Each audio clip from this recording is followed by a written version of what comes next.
সবাইকে এখানে উপস্থিত থাকার জন্য। বিশেষ করে আমি অত্যন্ত কৃতজ্ঞতা জানাচ্ছি আন্তরিকভাবে কমিশন প্রধান সহ কমিশনের যারা সম্মানিত সদস্যবৃন্দ আছেন তাদের এখানে।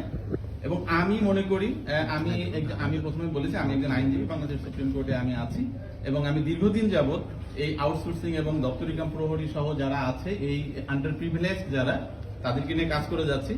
তো আমি জানি যে এই কমিশনের শ্রম কমিশন বাংলাদেশের প্রেক্ষাপটে যতগুলো কমিশন হয়েছে অত্যন্ত গুরুত্বপূর্ণ একটি কমিশন এবং তাদের কাজের পরিধি অত্যন্ত ব্যাপক।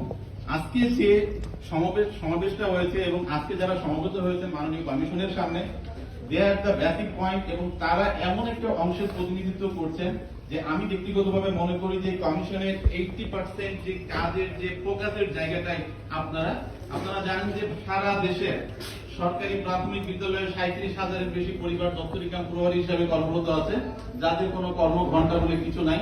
24 ঘন্টা তাদেরকে ডিউটি করতে হয়। আমি বারবার বলেছি তাদেরকে, অনেক অফিসার বলে যে তাদেরকে ডিউটি করতে হবে।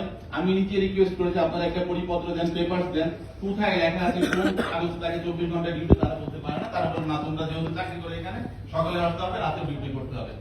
আজকে যারা আউটসোর্সিং এ আছে আমি দীর্ঘদিন যাবত আমি অত্যন্ত কৃতজ্ঞ যে আমাদের মাননীয় কমিশন প্রধান যে উক্তিটা প্রথম করেছেন যে যেখানে স্বরাষ্ট্র মন্ত্রণালয় বা প্রতিরক্ষা মন্ত্রণালয়ে যদি আউটসোর্সিং বেস থাকে তাহলে আমাদের যাওয়ার জায়গাটা কোথায়, আমাদের সিকিউরিটিটা কোথায়। এই সরকারি প্রতিষ্ঠানে যারা আউটসোর্স হিসাবে কাজ করছেন তাদের প্রতি বরং জাতি কৃতজ্ঞ যে তারা আজ পর্যন্ত আমাদের দেশের কোনো ইনফরমেশন, এমন কোন রেকর্ড নাই যে তাদের দায়িত্ব কোনো অবহেলার কারণে তাদেরকে চাকরিচ্যুত করা হয়েছে। তাদের কিসের জন্য করা হয়েছে? তারা কোম্পানির টাকাটা পরিশোধ করতে পারে নাই। এবং আমি একটা কথা আজকের এই সুযোগে বলবো যে এই যে কোম্পানিগুলো আছে এই কোম্পানিগুলো কিন্তু শ্রম মন্ত্রণালয় থেকে তাদেরকে রেজিস্ট্রেশন নিতে হয়, রেজিস্টার। কিন্তু আমরা দেখেছি বিশেষ করে আদালতে মামলা পরিচালনা করতে গিয়ে দেখেছি যে যারা বর্তমানে আছে তাদের অনেকে রেজিস্ট্রেশনটাও নাই। তাদের তো কোম্পানির মানে তারা একটা টেন্ডার প্রক্রিয়া, এটা একটা মডার্ন সিলেবাস সিস্টেমের মধ্যে দাঁড়িয়ে গেছে যে ম্যান পাওয়ারের যে বিজনেসটা হয় এটা বেসিক্যালি একটা ম্যান পাওয়ার বিজনেস। এটা হচ্ছে কি যে আপনি একই চেয়ারে, আমার যুক্তি ছিল আমরা যখন আদালতে কথা বলি এবং বাইরেও কথা বলি যে ওই পোস্টে যদি থেকে থাকে মাননীয় কমিশন প্রধান সহ কমিশন যারা আছেন একটা সরকারি অফিসে অফিস সহায়কের পোস্টে আছে, বাট সেই অফিস সহায়কের পোস্টটা 1 বছর পর চেঞ্জ করে সেখানে আরেকজনকে নিয়ে আসা হচ্ছে। আমাদের বেসিক কনসেপ্ট হচ্ছে আমরা সবসময় চাই এক্সপিরিয়েন্স ম্যান পাওয়ার। যে মানুষটাকে আপনি 5 বছর এক্সপিরিয়েন্স করলেন ওই চেয়ারে শুধুমাত্র নতুন একটা কোম্পানি আসার কারণে তাকে বাদ দিয়ে আপনি নতুন করে আরেকজন নিচ্ছেন, ওকে তো ওই অফিসটা চিনতেও 1 বছর সময় লাগবে। এই অবস্থায় এই বৈষম্যের মধ্য দিয়ে আমার আউটসোর্সিং ভাই বোনেরা, আমার দপ্তরি কাম প্রহরী ভাই বোনেরা সহ যারা আছে তারা দিন অতিপাত করছে।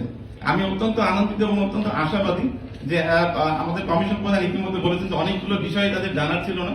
কমিশনের যারা সম্মানিত সদস্যবৃন্দ আছেন তাদেরও হয়তো এই বিষয়গুলো নলেজ ছিল না, কারণ অত্যন্ত নীরবে এই নীরব কান্নাগুলো আজকে আপনার সামনে উপস্থিত হয়েছে। এই নীরব কান্নাগুলো সমাধানের দায়িত্ব আজকে আপনাদের। এই নীরব কান্নাগুলো অচিরেই সমাধান হবে এবং এই যে মুখগুলো আপনার সামনে আছে এই মুখগুলো অত্যন্ত অসহায়, এদের পক্ষে দাঁড়ানোর কিছু নাই, কোথাও কেউ নাই, নাই উচ্চ আদালতে নাই নিম্ন আদালতে। আদালতে গেলে বলে যে তোমাদের তো কিছু নাই, তোমরা না সরকারি না বেসরকারি, তোমরা তো কোম্পানির কাছে। কোম্পানি গিয়ে দেখে যে কোম্পানির অফিসটা পর্যন্ত নাই, কারণ তারা একটা টেন্ডারে অংশগ্রহণ করেছে, সরকারের কিছু প্রতিষ্ঠানের সাথে যোগাযোগ করে তারা টেন্ডারের কাজ পেয়েছে, ওদের কাছ থেকে টাকা নিয়েছে, তারা অফিসে সরবরাহ করেছে, তারপরে তারা আর নাই। এই অবস্থার মধ্য দিয়ে, এই বাস্তব অবস্থার মধ্য দিয়ে তারা আজকে দিন অতিপাত করছে।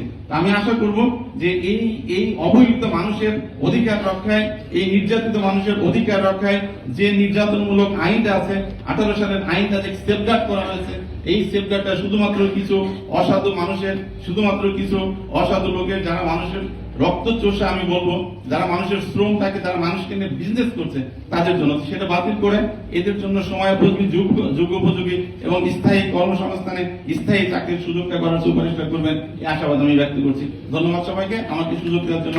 আমি আবারও কৃতজ্ঞতা জানাচ্ছি।